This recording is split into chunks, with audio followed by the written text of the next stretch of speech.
Okay, sige nga, tingnan po natin itong pangangampanya mga sangkay ng mga kakampi ni Pangulong Bongbong Marcos. Kasi ang balita ko mga sangkay, binaha daw po ng tao doon sa Tacloban.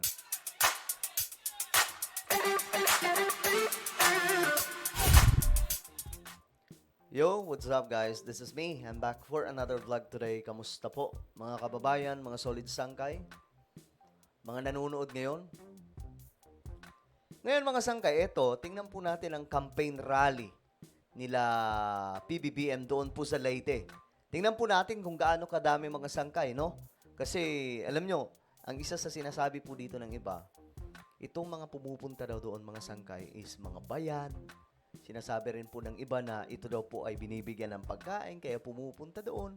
Pero well, kabila ang grupo, ganyan ang sinasabi. Mga DDS, mga loyalista, nagsasalita. Both side, mga bayad yan, mga tumatanggap yan ng ganito. So, hindi na po natin alam kung alin nga ba yung totoo dyan. Pero alamin po natin ngayon, ano kaya ang nangyari. Kasi sabi po doon, bumaha daw po ng taga-suporta. Totoo kaya? Pag-usapan natin yan. But anyway, before tayo magsimula, pakisubscribe po muna yung ating YouTube channel. Ayan po tayo ay 1.4 million road to 2 million subscribers na po tayo.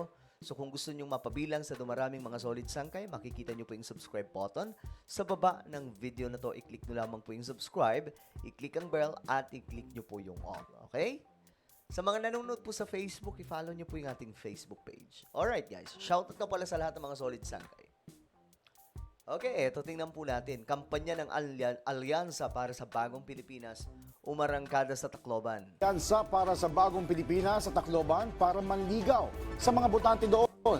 Humigit tayo ng detalye sa balita pambansa ni Mela Lesmoras ng PTV Manila Live. Mela. Joshua, sa mga puntong ito ay nagpapatuloy itong mga campaign rally ng Alyansa para sa Bagong Pilipinas dito sa Tacloban City sa Leyte. Pero bago yan, napag-usapan naman sa press conference dito ang issue ukol sa ICC. Uy, ayos yun ah. Tiniyak ng campaign manager ng Alyansa para sa Bagong Pilipinas na sina Botas City Representative Toby Chanco na mananatiling nakatuon ang pansin ng kanilang mga pambato sa Hatol ng Bayan 2025 sa mga pangangailangan ng mga Pilipino at iba yung pag-unlad ng bansa. Sa press conference ng grupo sa Tacloban City sa Leyte, natanong kasi ang usapin ukol sa pagkakaaresto kay dating Pangulong Rodrigo Duterte na ngayon nakapiit na sa detention center ng International Criminal Court. Sabi ni Chanco, bagamat mainit ang issue rito, patuloy ang gagawin nilang pag-iikot sa bansa at pakikipag-ugnayan sa ating mga kababayan. So ayan, makikita po natin mga sangkay, dinumog po sila, no?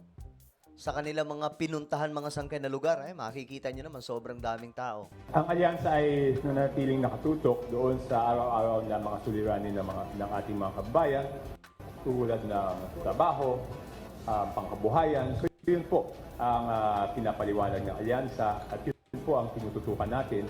Hindi po tayo dapat mawala ng focus dahil yun po ang mga suliranin na dapat resolbahan para guminhawa ang buhay ng ating mga kababayan. Alam nyo mga sangkay, itong ganitong klaseng word na sinasabing tawag dito, halimbawa sinasabi nilang pagkain, trabaho, dagdag kita. Yan mga sangkay, pudpud na po tayo dyan eh. 'Di ba? Lagi na po natin naririnig yan. Sa lahat ng politiko mga sangkay, sinasabi po talaga yan. 'Di ba? Lahat ng mga politicians, sinasabi po talaga yan. Diyos mio, Marimar. So sana, maging totoo. Pero alam nyo mga sangkay, isa lang naman po magpapayaman sa Pilipinas eh. Sana lahat ng mga senador pro-constitutional reform. No? Sana po yung lahat ng senador pro-reform. Buksan na po natin yung ekonomiya natin sa mga dayuhang negosyante. Yun ang solution para dumami ang trabaho, tumaas ang sahod. Git naman ni Alyansa Senatorial Candidate Abby Binay sa darating na eleksyon. Sana'y hindi lang kulay ng politika ang tingnan ng mga botante, kundi higit sa lahat ay ang kapasidad at kwalifikasyon ng isang kandidato. Sang-ayon din dyan ang kanyang mga kasamahan.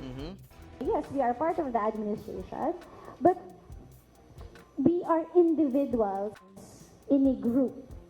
So sana naman po dun sa mga botante, we're not talking about kung pro Marcos ka ba o pro Duterte ka, kung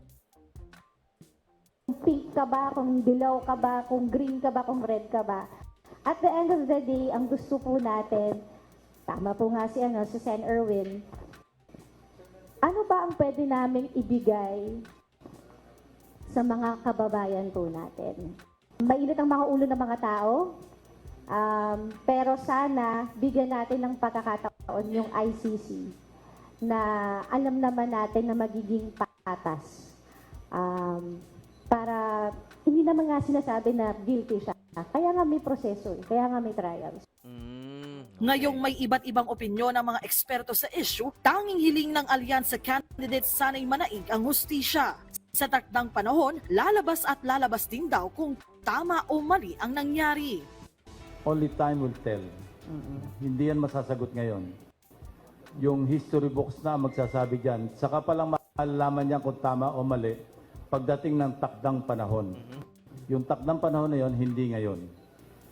I would have to personally commend our embassy in The Hague for the efforts done and for following the mandate of the Vienna Convention on Consular Relations by providing the necessary assistance to President Duterte.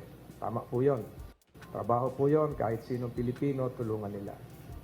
On a personal note, tayo po ay nalungkot din, tayo po ay nag-alay din ng dasal, hindi lang para kay Presidente Duterte, kundi sa bansang Pilipinas. Sa tanong naman kung napapanahon na nga bang magbalik sa ICC ang Pilipinas, hit ni Congressman Erwin Tulfo. Definitely, there should be public consultation. To start with, yung ating mga mambabatas, mga district, lawmakers, senators, before we have to talk about it, tackle it, para we can hear the clamor of the public. Sino ba may gusto, sino hindi, so that we would know. Nasa Tacloban City sa Leyte ngayon ang Alyansa para sa Bagong Pilipinas para sa kanilang ikasyam na campaign rally na pinangunahan mismo ni Pangulong Ferdinand R. Marcos Jr. Libo-libong kababayan natin ang nakilahok dito para marinig ang mga plataporma at mga plano para sa bansa ng mga pambato ng administrasyon. Okay, so ayan po mga sangkay, oh.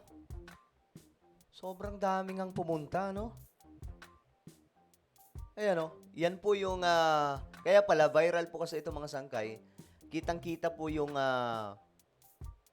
aerial shot or video. Kaya mga sangkay, minsan din maiisip natin kung paano po matatalo itong mga kakampi ni Bongbong Marcos kung ganito po karami yung pumupunta. Ayan po, puro pula at puti yan mga sangkay. More on pula di ba? Puro mga nakapula. So kung ganito kadami mga sangkay, paano matatalo sila Bongbong Marcos? Alam ko, may mga iba na magsasabi, hindi, kaya pumunta yung mga yan kasi may ayuda. Di ba? May pera. Alam nyo, bawat grupo, ganyan binabato. Kahit nga po kay PRRD, di ba? Kapag mayroon po silang campaign rally, halimbawa doon sa Hong Kong, sasabihin din po ng mga Marcos supporters, mga bayad yung mga yan. KOJC members sa mga yan. Di ba, palitan po ng mga sangkay, palitan po ng dumi kung ano talaga. Pero, at the end of the day, mga sangkay, no? Malalaman at malalaman pa rin talaga natin yan, totoo na yan, doon po mismo sa pagboto. Kung sino talaga yung marami. Pero sa mga larawan na makikita po natin, makikita nyo, sobrang dami. At saka sa mga survey, ang dami po talaga mga sangkay sa side nila PBBM na mananalo. Well, ano po ang inyong opinion? Okay, ano po ang inyong opinion sa ating napag-usapan ngayon? Just comment down below. Meron po tayong YouTube channel, Sangkay Revelation. Hanapin niyo po ito sa YouTube. Kapag nakita niyo na, i-click niyo po yung subscribe, i-click ang bell, at i-click niyo po yung all. Ako na po ay magpapaalam, mag-iingat po ang lahat. God bless everyone.